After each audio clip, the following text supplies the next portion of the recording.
We have with us President of Uber India and South Asia, Mr. Prabhjeet Singh. Mr. Singh, many thanks for speaking to PTI.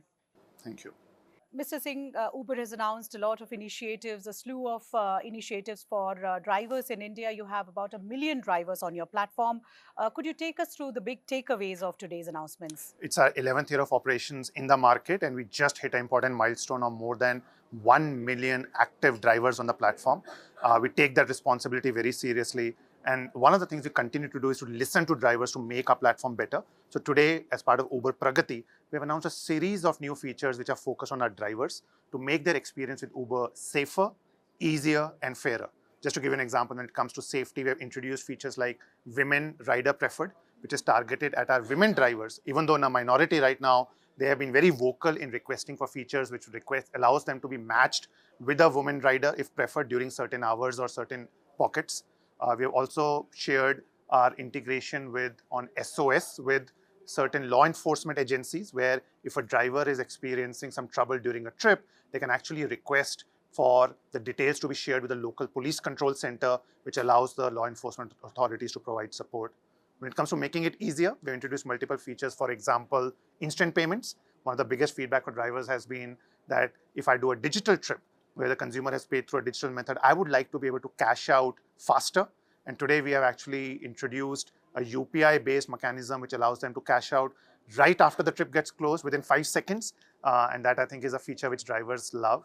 Or when it comes to making the experience fairer, we recognize that it is important that the drivers are the ones who are providing the service. For example, we introduced something called Earnings Hub, where you can get to the last decimal complete transparency on when a consumer paid a certain fare, how much of that has gone as taxes to the government, how much of that has gone as tolls, how much of that has gone as a small take rate from Uber as a platform, and the rest of it has gone to the drivers. Or we've also introduced a deactivation center, where in a rare case, in case you access as a driver is taken away while your case is under investigation, the drivers can, through the app, actually provide their perspective and provide more details so that we are able to understand their perspective. And again, measures like these increase trust, and we hope this will encourage more and more drivers to be able to join the platform and help us grow. Mr. Singh, you have more than 1 million plus drivers in India, big economic activity being spurred. You have auto, you have moto, new initiatives, new growth engines. How big is the India opportunity? I think as earlier this year, our CEO, Dara Khosrow Shahi, was in India, spent a week here. And as he said, that India is one of the most exciting markets for Uber globally. And I think you can see that play out on the ground with the growth which we are seeing both on the earner side and on the consumer side. We believe that the core thesis for the India market is really around between demographics, where the emerging middle class and the youth, which is actually questioning whether they need to own a private vehicle, with the infrastructure creation which is happening at scale and the wider digitization. It creates an unparalleled opportunity for platforms like us to create new age mobility opportunities. To do that, what we are doing is, for example, one is focused around choice. We have introduced now multiple new products on the platform. In fact, our 3-wheeler and 2-wheeler portfolio is one of the fastest growing parts of the business, where you can request an Uber Auto or Uber Moto. We have introduced Uber buses, using the power of technology, optimizing the routes in the most efficient way, where you can get a fixed seat, air-conditioned bus. For example, the city of Delhi has that. We're also catering to an increasingly discerning user who wants a more premium experience through launch of Uber Black, which we launched in Mumbai recently. And then a set of consumers who gave us feedback to say, hey, we want to be able to request an Uber to carry our furry baby. So we launched Uber Pet in Bangalore. And one of the biggest feedbacks which I'm very excited about is what we got on saying, hey, can we take Uber from city A to city B and get the same safety, affordability, and convenience? And Uber Intercities, which is again one of our faster growing parts of the portfolio. So as you can sense, we had just started. There is so much more to be done. But having said that, the heart of this is the drivers. We need to make sure that the drivers are excited, that they're choosing Uber, and we are consistently hearing from them. So today was all about introducing new features and the investments we are making on the driver side. Has the growth on auto and moto really exceeded expectations? What is the scope for growing them further? Also, you talked about India being an exciting market. If you could just talk a bit about how it stacks up in your global portfolio in terms of the size and scale of, maybe the passenger base or the driver base, but also as a revenue, is it still a very small part and therefore giving you great headroom for growth?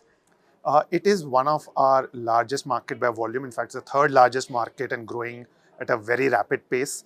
And I think we are hyper focused on bringing new services to the market to continue to fuel that growth. Remember, India is one of the least penetrated market when it comes to ride hailing.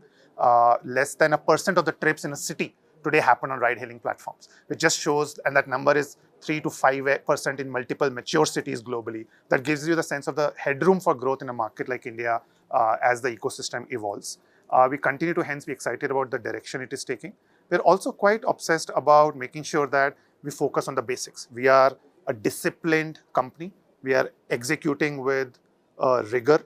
We are not distracted with trying to do too many things, but we believe the mobility opportunity here itself is so massive, and we continue to invest behind that. Is it one of the fastest growing markets for you in terms of the large base that you have? It is, despite the massive scale we have, it is still also one of the fastest growing markets for us.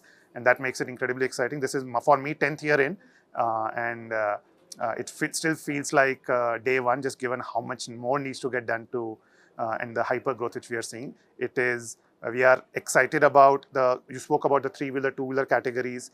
These are opening up in completely new consumer segments. For example, for the auto driver, it gives a great chance for them to have supplemental earnings. It gives chance for riders to get a much better proposition for doorstep pickup, digital payments, safety tracking, which they otherwise can't get outside. And then when we talk about introducing Uber buses, it opens up a completely new segment of consumers. So there is a lot of hard work still to be done to scale these products and services which are live in the market. How do you look at competition, and what strategy does Uber adopt to not just retain its turf, but also increase the market share? I think my colleagues will tell you this is what I discuss with them all the time. The two theses we deeply believe. One is we have to be competition aware, but not competition obsessed. And second is the fact that if there is more competition in the market, in a category, it's a sign that the category is growing incredibly fast, attracting new innovation. And that keeps incumbents who are market leaders like us on our toes. It keeps us innovating faster. These products which we are introducing makes us the most diversified portfolio. Some of the features which we are introducing reflects the continuous learning and feedback from drivers. And we continue to focus on playing to our strengths. We focus on making sure that a core experience has to be safe, affordable, and reliable. And if you crack that equation, whether it's a two-wheeler, three-wheeler, a bus, or an intercity trip, you will always be able to attract the consumers and the drivers. They have multiple choices, and we need to win their trust through better experience and service and affordability. Your global CEO, Dara, talked about how tough a market India is to crack. And he said that, while people want a lot of services, they do not want to pay much money. What are the unique traits of India market that Uber sees too? And what kind of expansion, what kind of new features, enhancements? We've seen a lot of industry-first features today. Is that a journey that's likely to continue? What more can consumers expect? I think when Dara mentioned that, I read that as a compliment to the fact that Indian consumers demand more, which is fabulous, which pushes us to innovate. It was also a compliment to the fact that this is such an important market where we are investing to grow. And a lot of the innovations which are actually happening in India are now being exported globally. So whether it be scaling Uber Moto, two-wheeler category, which is very much a product which is relevant for the India market, or Uber buses. These are all India first innovations, intercity, which are now being taken global. So when it comes to the core market, I think our core thesis continues to be to, number one, expand the breadth of services we offer.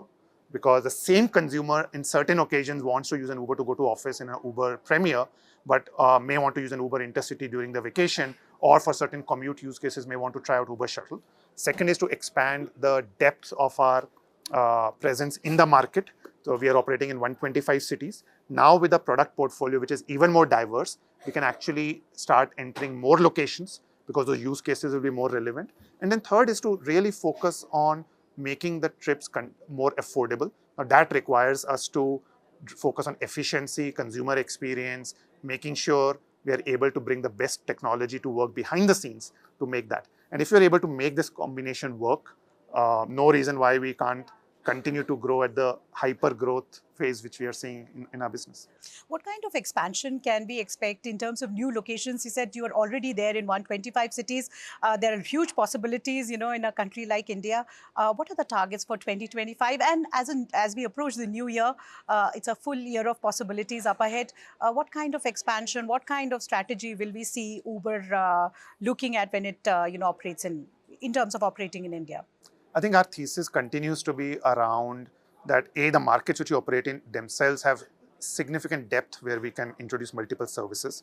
But at the same time, now we have products which allow us to enter new markets. So for example, when we launch an Uber intercity service, it allows us to serve multiple cities where the use case is predominantly about moving between cities.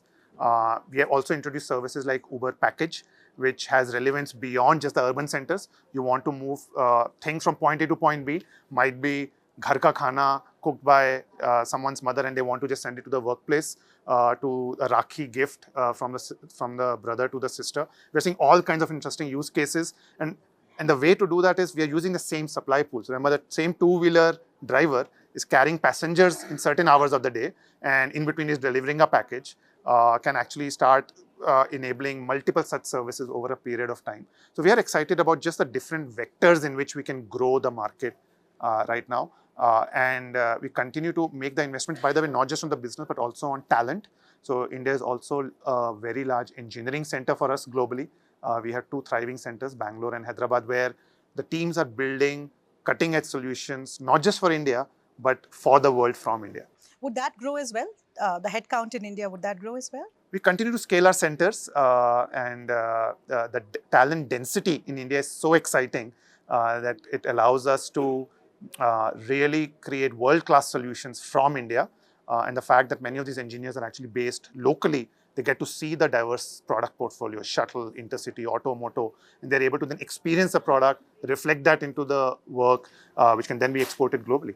Mr. Singh, you talked about parcel delivery, and I wanted to ask you, despite the fact that we see mobility solutions and parcel delivery from Uber, the offerings in India are still a fraction of what you offer in some of the large markets. When will we see like a super app, a one app for all kinds of solutions for consumers? Is that in the offing somewhere?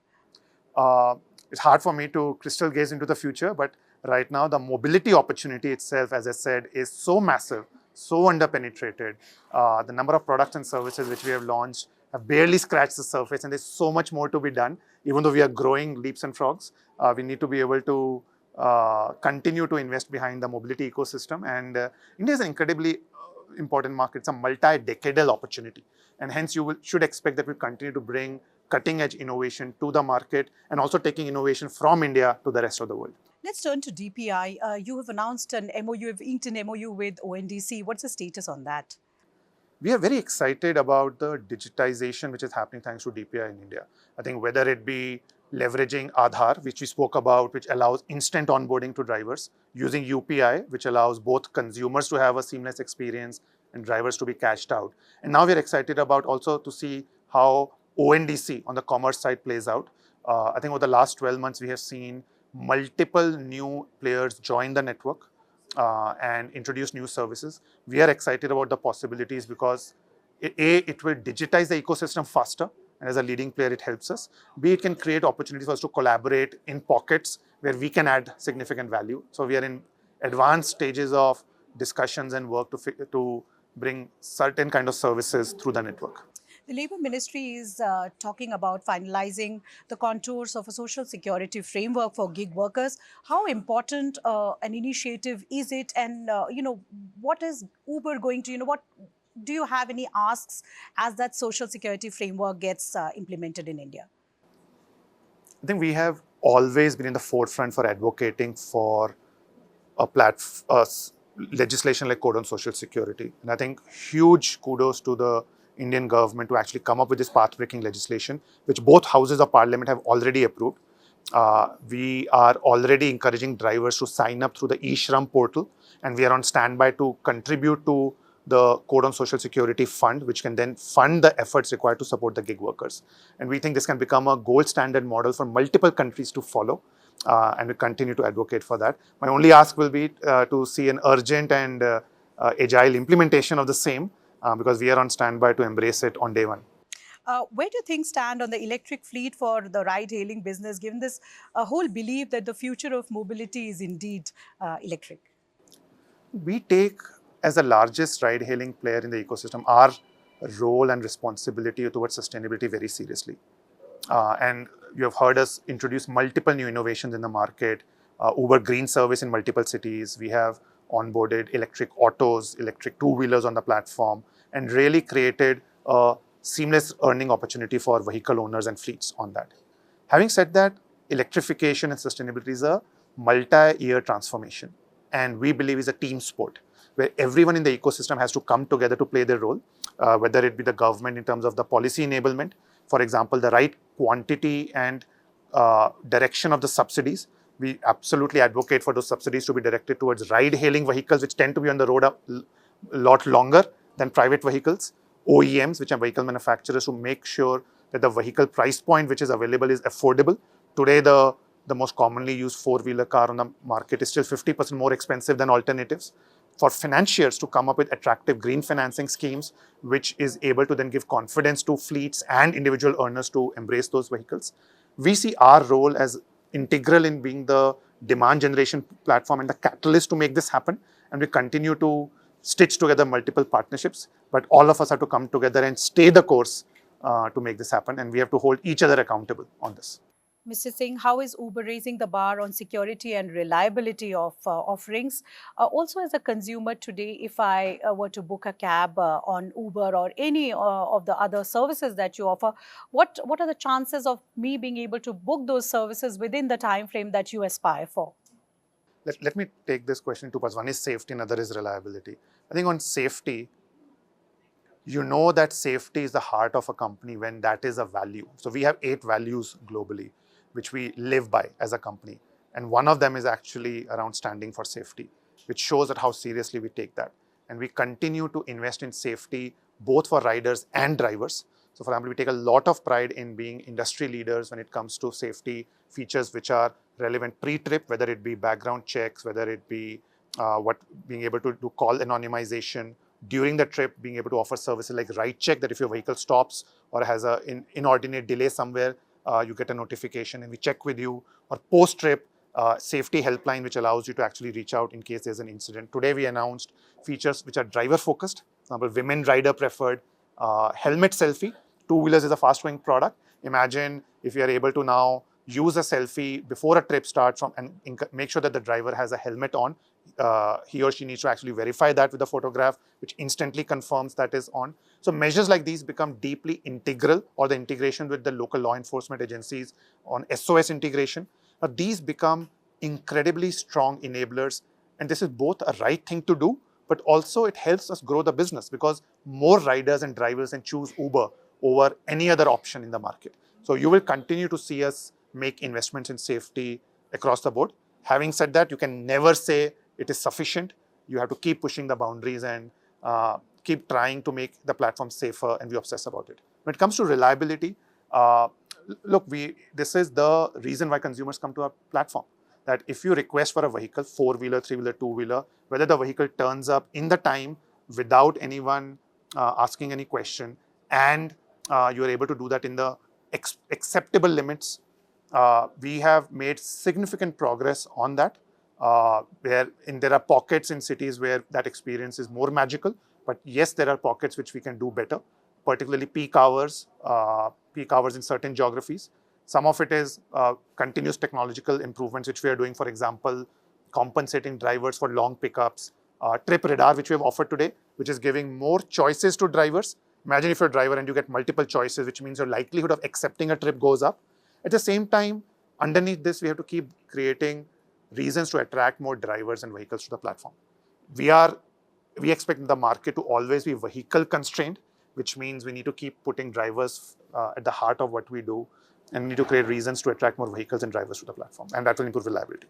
Mr. Singh, your CEO, Dara, has himself chauffeured riders in the US in an Uber to understand what are the issues faced by drivers, but also the issues faced by passengers. You have done that yourself in India. You continue to do that, once every quarter. What are the key lessons that you have learned from such experiences?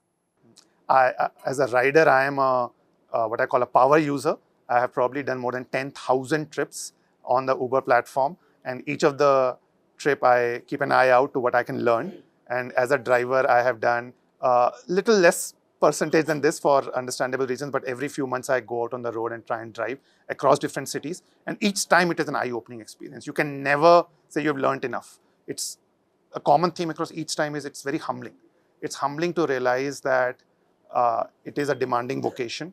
It is humbling to realize that one has to work hard. One has the anxiety sometimes you will have, and hey, the trip's not coming between certain requests, and that gives this incredible insight to go back and then work even harder to make the experience better for our drivers. And some of the features which you actually heard today as part of Uber Pragati are a function of obviously massive feedback from drivers, but also the driving which I and many members of our teams do. And then you say, hey, if this was managed differently, it could have been a better experience. So we go back and then try and test it and build it out. So how often do you actually chauffeur, choose to chauffeur people in an I Uber? try and do it once every quarter. And sometimes folks are able to identify me. Sometimes I'm able to do that incognito. Learnings are abundant each time. I would encourage actually each of you to find a chance to drive. It is an incredibly humbling and inspiring experience. I'm sure you get 5-star ratings for that. Thank you so much for speaking to PTI, Mr. Singh. Thank you.